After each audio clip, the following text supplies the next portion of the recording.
Pendant les longues semaines où les enfants n'ont pas pu aller à l'école et sont restés confinés chez eux, comment ont-ils bien pu s'occuper ces chers petits ?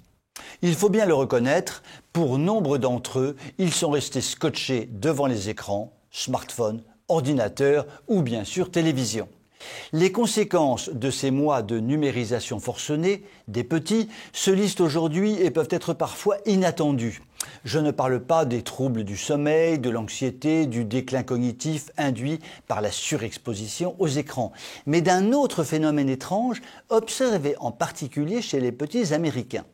Pendant de longues semaines, des cohortes de bambins se sont enfilés l'intégrale des épisodes de Peppa Pig. Connaissez-vous Peppa Pig ?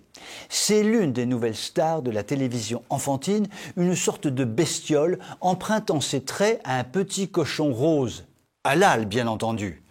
Une petite Peppa entourée de son frère, de son papa et de sa maman, et à qui il arrive des aventures trépidantes au quotidien. Le dessin est assez vilain, il faut en convenir, mais le fond, globalement inoffensif, ce qui explique le succès de la série chez les enfants comme chez leurs parents. Sauf en Chine, où la série est interdite, mais ça c'est plutôt bon signe. Le souci, c'est que Peppa Pig est née dans les studios britanniques. Elle a donc un accent british à couper au couteau. Résultat, les petits Américains se mettent à speaker anglais d'Oxbridge, à parler avec un accent britannique, un rien plus distingué que celui des mâcheurs de chewing-gum d'outre-Atlantique.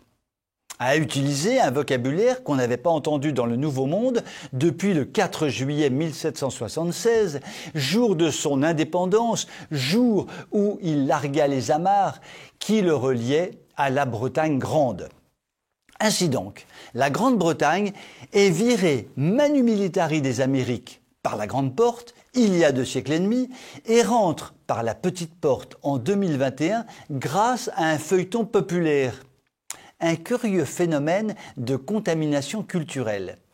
Le verre de coca à l'heure du goûter dans lequel on trempe des frites pour les ramollir, va-t-il être remplacé par une tasse de thé avec un nuage de lait, s'il vous plaît ? Ce serait le comble, une recolonisation à l'envers. Nul doute que les progressistes démocrates voient cela d'un assez mauvais œil.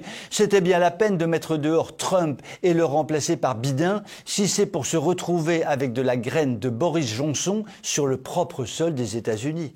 Décidément, la perfide Albion a plus d'un tour dans son sac pour tenter de recoloniser le monde. Jeanne d'Arc, au secours !